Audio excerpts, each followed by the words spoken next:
The Grammy Awards. An award ceremony that no one watches anymore, that we still look to for validation when it supports our favorite artist. But fear not, because I watched it so you don't have to.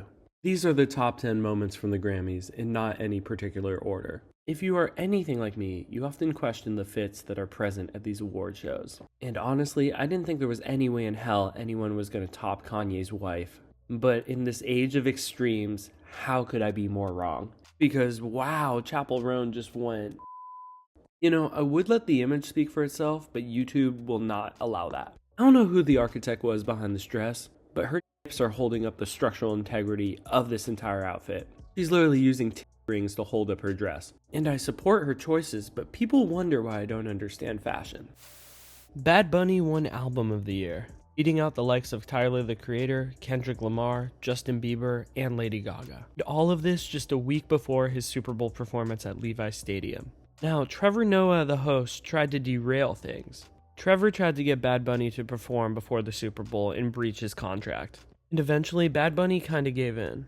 So if Bad Bunny gets sued, you know why. Artists like Bad Bunny use their acceptance speech platform to advocate for immigrant rights. I got a new chain that say, fuck ICE. Bad Bunny is a proud Puerto Rican. He used his allotted time to advocate for those struggling and seeking a better life in America. Billie Eilish did something similar with her acceptance speech for Song of the Year.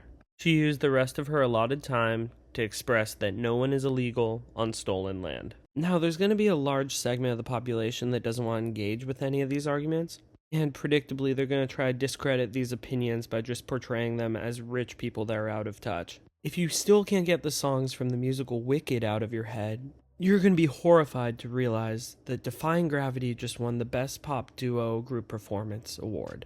Meanwhile, Ariana Grande fans and the gay community are rejoicing. And in the spirit of Defying Gravity, bet that people that feel overly confident on good drugs also enjoy the song. Meanwhile, the Best Pop Vocal Album was given to Mayhem by Lady Gaga, the final boss of theater kids. Gaga also came through with some wild fashion choices. Gaga, during her performance of Abracadabra, was trapped in a birdcage. But clearly the theatrics paid off because she also won Best Dance Pop Record. Best Rap Performance was given to the Clipse and Kendrick Lamar. They won for the song Chains and Whips off of Let God Sort Them Out. This is a song I had in rotation for a very long time, so I'm happy to see that it's getting the recognition that it deserves. In this category, Kendrick beat out Kendrick, but they also beat out the likes of Cardi B, Doechii, and Tyler the Creator. Speaking of Tyler the Creator, we have to talk about his Grammy performance. Because for me, this was arguably the most memorable moment of the entire night.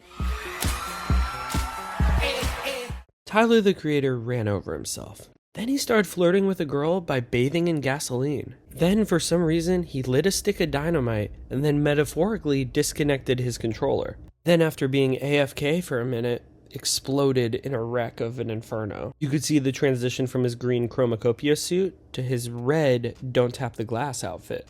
But for the song he did off Chromacopia, he changed the lyrics to adapt them to the subject matter of winning the Grammys. His verse focused more on the exploitation of the Grammys and effectively tap dancing for an audience that doesn't actually support you. Through this performance, Tyler was communicating that industry gatekeepers don't have the interests of the black community at heart, and that he was effectively a puppet or a cog in the machine, just designed to entertain people for this one moment.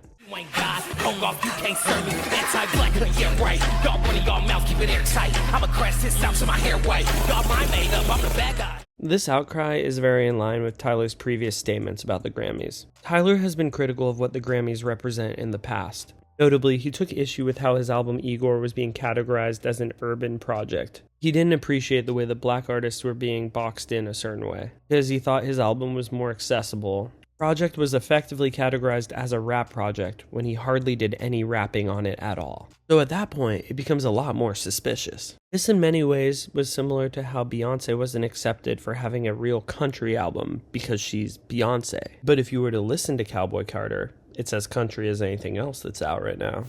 Kendrick Lamar was back at it again. For his song Luther with SZA, he took home Best Melodic Rap Performance. This was the sleeper hit off GNX. Luther eventually became the #1 song in the country.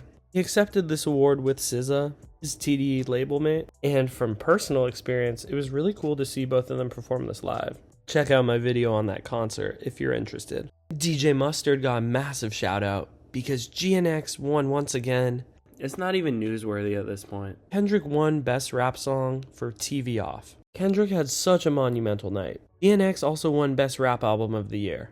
But if that wasn't enough, Kendrick won the most Grammys of any rapper in history. He recently surpassed Jay-Z with over 26. Now, it's worth noting that the Grammys shouldn't really be taken seriously as the arbiters of taste.